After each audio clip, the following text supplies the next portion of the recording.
Hey March Madness fans, the East region, which features clusters of teams in San Diego and Dallas, has a lot of really strong teams, so it will be a task for Villanova to repeat as national champion. Pound for pound, this is probably the best region overall, given that a healthy Villanova team is probably the number one overall seed, and this conference features 3 teams in the bottom of the bracket that would pose a serious threat to the Wildcats. Villanova is the overall tournament favorite, which makes perfect sense. It is rather surprising, though, to see Texas Tech with lower odds than Wichita State and West Virginia after looking more like normal in the Big 12 tournament. If you missed the bigger prices on the Red Raiders during the year, this one isn't bad. Butler draws a tough number 7, number 10 game, runs into the number 2 seed Purdue, and has a plus 16,500 line, while other seeds in that range are much larger. Butler has made some runs, but that was basically 2 coaches ago, so perception may mean more than talent to the linesmakers. Taking a look at the Pittsburgh games, Villanova shouldn't have any issues here. A healthy Wildcats team is the best team in the country. Alabama made a captivating SEC tournament run with Colin Sexton, but was mere seconds away from losing to Texas A&M and not being here at all. Virginia Tech had some friendly bounces in the ACC play to get off the bubble. The Wildcats certainly appear to be the least threatened team by the number 8 and number 9 opponents. Looking at the San Diego games, these 4 teams have not played a single game in the Pacific time zone this season, and the number 4 vs 13 game is at 10:30 a.m. local time on Friday. What is going on? This is asinine and the committee should be ashamed. Wichita State gets boned again by playing a Marshall team that could have an out-of-body shooting performance and win, and then by getting West Virginia, a badly underseeded team, when that doesn't happen.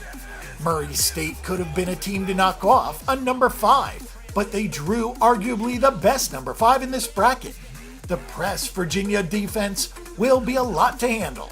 The Mountaineers, who very well could be on Texas Tech's seed line, will emerge from San Diego to fly all the way to Boston to play next weekend. Just ridiculous in our opinion.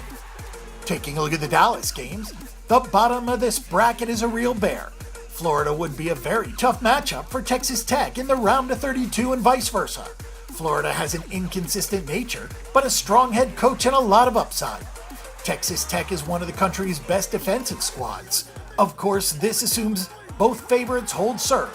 Stephen F. Austin isn't as good as in the past years, and Bonaventure UCLA winner would be a clear underdog.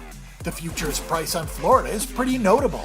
Florida wouldn't be that significant of an underdog to Texas Tech, and a win over the Red Raiders puts a very manageable line into play against Purdue and Matt Painter, who has never really gotten his team over the hump. Florida is definitely worth a good look at 120 to 1. Texas Tech at minus 125 to make the Sweet 16 implies that Florida does not have much of a chance, and we disagree. Looking at the Detroit games, how many times do we see a 10 favored over a 7?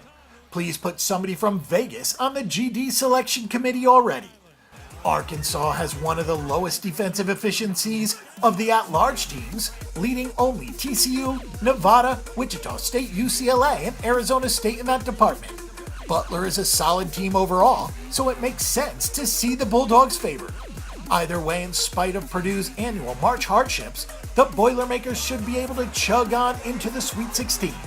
There isn't any value on them at the 12 to 1 price, though. Fullerton shouldn't be a 15 seed, they should be a 16, probably playing Kansas.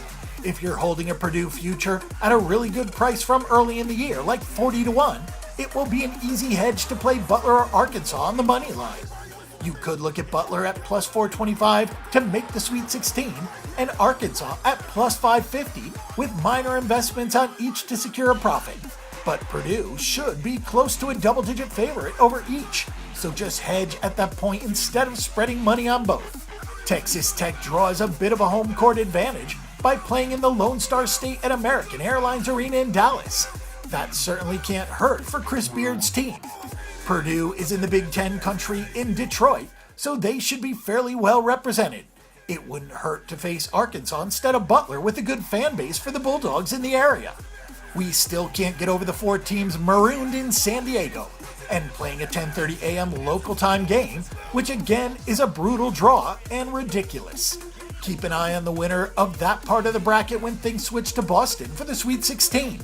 The winner of Tuesday's playing games gets to head to Dallas with the high of winning a game, but a very quick turnaround to face Florida. Even though the strength of the bottom of the bracket is impressive, Purdue does not have a whole lot of experience in pushing into the Elite Eight or beyond, while Florida does. Mike White took the Gators to the Elite Eight last year, and they were a fixture deep into the tournament under Billy Donovan. Texas Tech is going to new heights under Chris Beard. We believe Florida is a great bet to push to the Elite Eight and face Villanova. Villanova should win this region, and Villanova should be the NCAA tournament champion. There is not much value at 6-1, but no other team in the country should be favored over a healthy Wildcats team on a neutral court. There is more value on the 6-1 than the plus 110 to win the East region. Click over now to betdsi.eu to check out all the NBA and NCAA basketball odds on the board, along with a slew of fun and exciting prop bets on your favorite players and teams. Take advantage of getting more than 3 times your money if you open an account today, with a 200% deposit bonus and a $25 free bet. Join the NCAA and March Madness action with a few fun wagers, because it's only a game until you bet it.